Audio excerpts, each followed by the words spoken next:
bird on a tree. I'm just sitting here. I got time. It's clear to see. From up here, the world seems small. We can sit together. It's so beautiful, you and me. We meant to be in the great outdoors, forever free.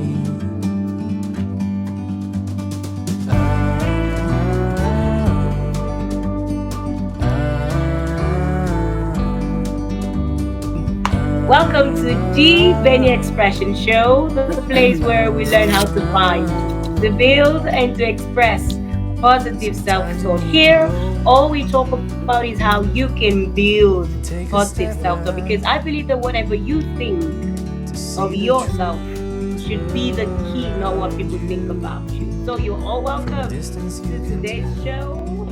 Welcome.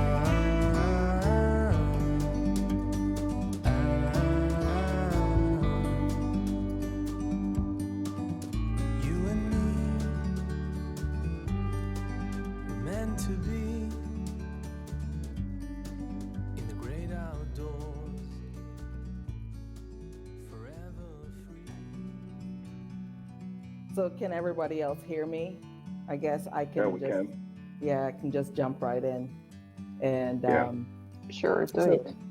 Just to give a little background of myself, thank you all. You all are amazing speakers. Going last, it's good and it's bad in the sense that many of you shared what's on my notes, what's in my notes. But it's all good. It's all good. Again, my name is Shelia Malcolm, and I'm the owner of Look Within Life Coaching. And what she was trying to say for the CEO, it is the C is compassionate, and the E is empowerment, and the O is officer. So I'm a compassionate empowerment officer. So that's what she was trying to tell you. So you confused us. Huh? I said you got her confused. I'm sorry? No, sorry, just continue. Okay. So the topic of the day is portraying a worthy self-image. And I have some notes here just to make sure that I stay on track and stay on time. I'm gonna set my timer as well. So when the question that I want to start out with is, what is a worthy self-image? And I'm not going to answer that until we get to the end. So we talked about the definition of worthy already. So the definition that I had was, having enough good qualities that we consider important. And when we come to self-image, it's about how we perceive ourselves, like we said already. It's the way we think, the way we view ourselves. It's the way we evaluate our appearance, our personalities, and our skills. So my next question to you, those who are listening, those who are taking notes, those who are in the chat, is, do you see yourself as attractive? Do you see yourself as intelligent? Because here's the thing, if you don't, whatever your energy is, that is what you're going to give off. Whatever way you think about yourself, this is what you're going to give off to those around you, those in the room, or those you're doing business with. So we talked about the mirror. Whenever we look in the mirror, so many times we look in the mirror and the things we see are our flaws. But today I want to ask you to not just see your flaws.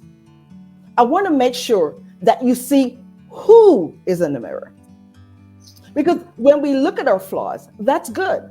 Because we know we may need to, say, for example, you have a pimple or something on your face. You may need to drink some more water, or you may need to go to a dermatologist. So what you see will help you figure out the things you need to do to make a change. But I want you to see who is in the mirror. And it is critical because we're so conditioned to just look at what is on our faces.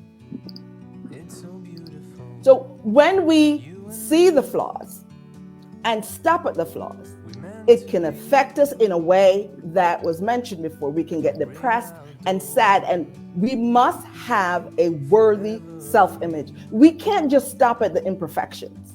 We need to look beyond what is showing in the mirror. We need to see what's at our core. It is critical that we know. When I think of myself in these ways, and they're not in any order of importance. I'm a person, I love people. I love helping people transform their lives. I love helping people become more than who they think they are. The idea of just helping someone just make me come alive. I'm excited about helping people transform their lives. When I say to someone, I see you. If I say, Tracy, I see you, I'm saying to you, Tracy, that I see you trying. I'm saying to you, I see something beyond where you are. I see you more than what you're wearing. I see you because I see you getting up every time. I see you getting over having ADD. I see what's within you because I'm trained for that. That's what I do as a transformational coach. That's my gift. That's the gift that God has given me. And it's important that when we see people, we see them than what's on their faces, right? I'm a person that I like to say that I'm resilient. And the reason why I say that, because I don't believe in giving up.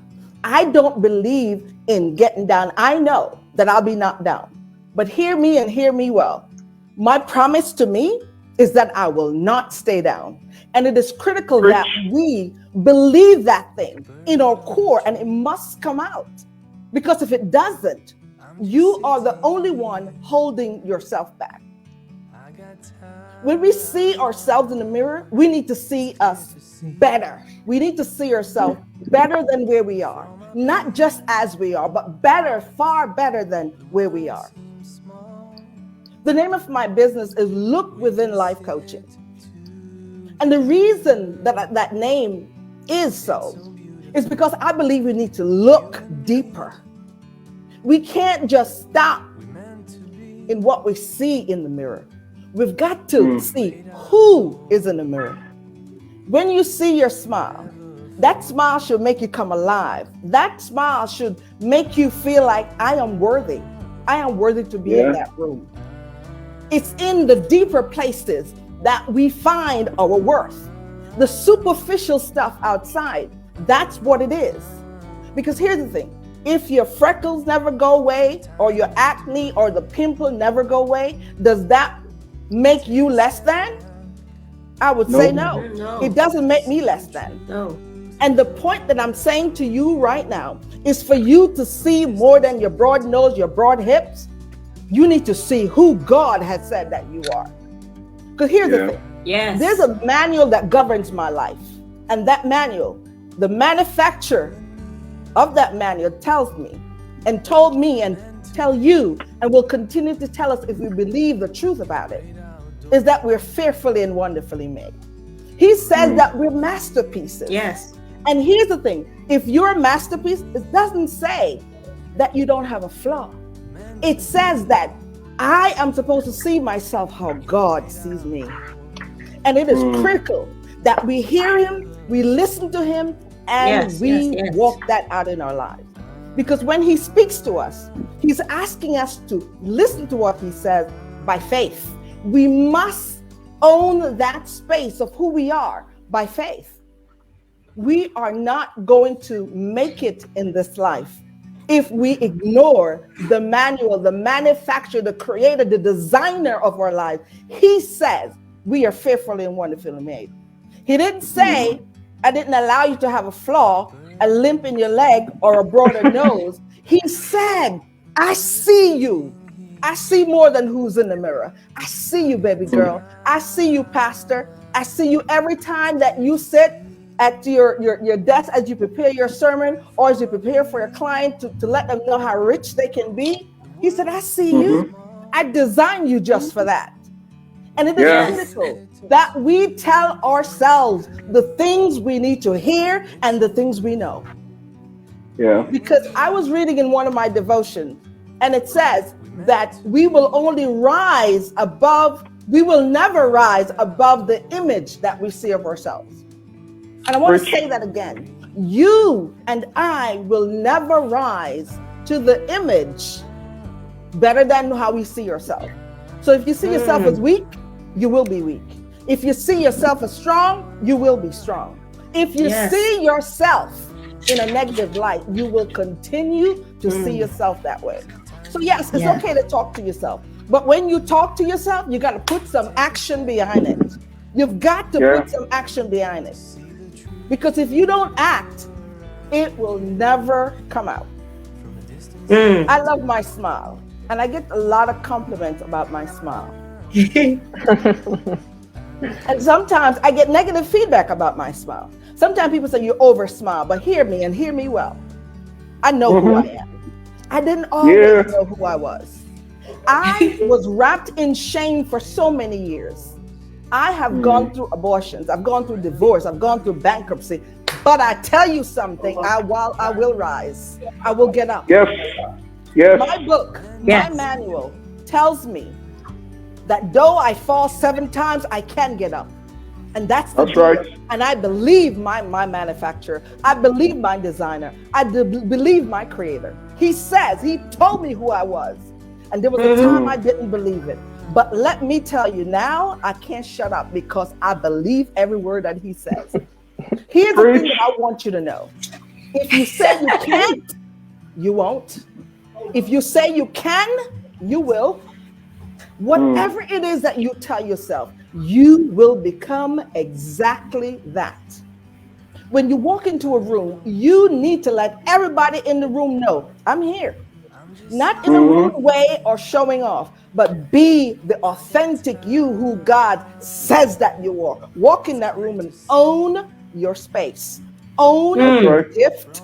Own everything that belongs to you. I didn't do that for a long time. It took me 35 years and my marriage falling apart for me to stand up and to speak out. Yes, I have acne marks on my face, but here's the thing, there's makeup for that.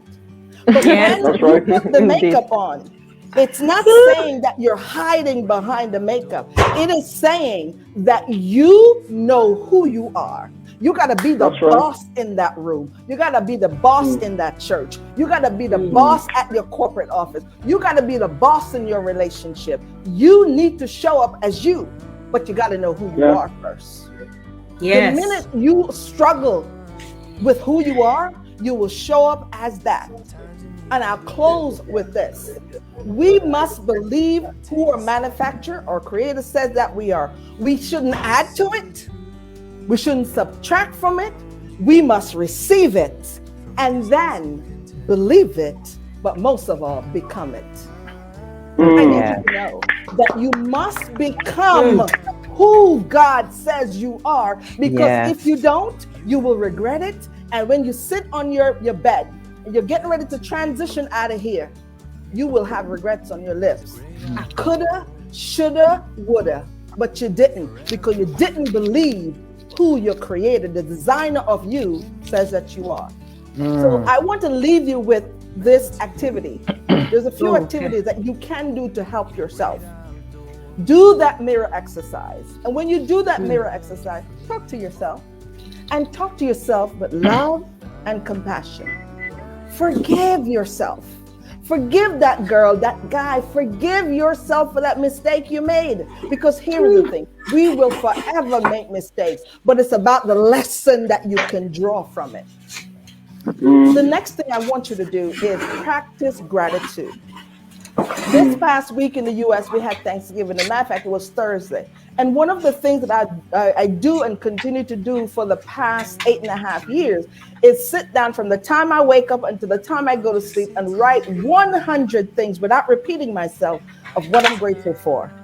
Wow. I intentionally do that. And it's a must. I write gratitudes every day. But when I sit down, when I get to 75, I'm like, oh my gosh, what else do I write? But then I kick in and look and see how the manufacturer has blessed my life with my children, my business. And I start to go down the list and it starts to flow. You need to have a practice in your life that is going to help you to bring out that worthy self-image. Because here's the thing. Nobody is going to tell you all your accolades and remind you of them. You got to encourage yourself. You got to tell yourself what it is you have within you. You have got to believe it. When you believe it, it will show up in your attitude. It will show up in your body language. It will show up in your smile. Yes, I used to be introverted, Benita. I didn't used to talk. I used to be so shy, people don't believe it. But now I will not shut up because God has called me to a work. He has given me an assignment and I will not shut up. So the next practice I want you to do is to find something to be proud of yourself for. Here is the thing. So many times we waste time on all the things we didn't do right. But I am so proud of myself for accepting my mistakes and learning from them. Maybe you walked in a 5K race. The race was for running, but you walked it. Here's the thing. You finished it. Be proud of you. You may have been struggling with alcoholism or pornography. You no longer. Listen, be proud of you. That's how you build your worthiness. Identify something you love about yourself. I love my smile and I use it and I use it well. But yes, I've gotten comments that you smile too wide, you this and that. But I look at smiling and laughter as an internal jog, and it's like my workout. I love it. And the thing is, if you find the things that you love about yourself and you own them, you will become that person. So I'm now ready to answer the question. How do we portray a worthy self-image? Here's the answer. Love the authentic you from the inside out and be consistent. I am your coach. I am your sister. And I see self-worthiness down on the inside of you. And you may ask me, how do you see it? I want you to know that I take the script from my manufacturer, my designer. I see myself. So when I see you, I see more than your face. I see more than your outfit. I see more than the scars on your skin because I've done the work in myself and God had given me the manuscript of who I am. So I will live in that each and every day. Have a great day. Thank you so much for inviting me to the table, the virtual table. Thank you, all you great speakers. I am so happy to be in your midst and may God bless you. Have a wonderful day, all.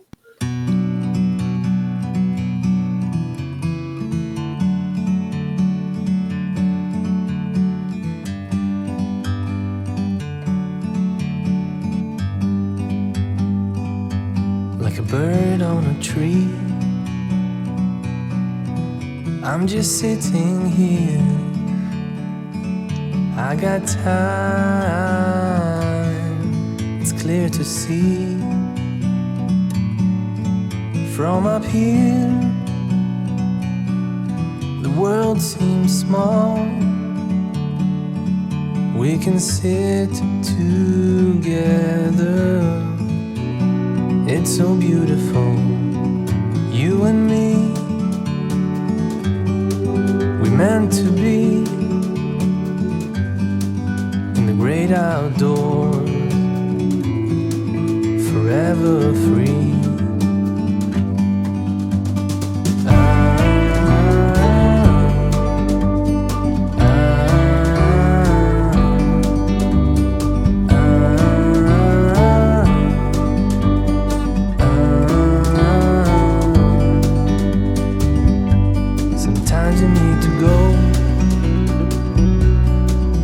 Take a step back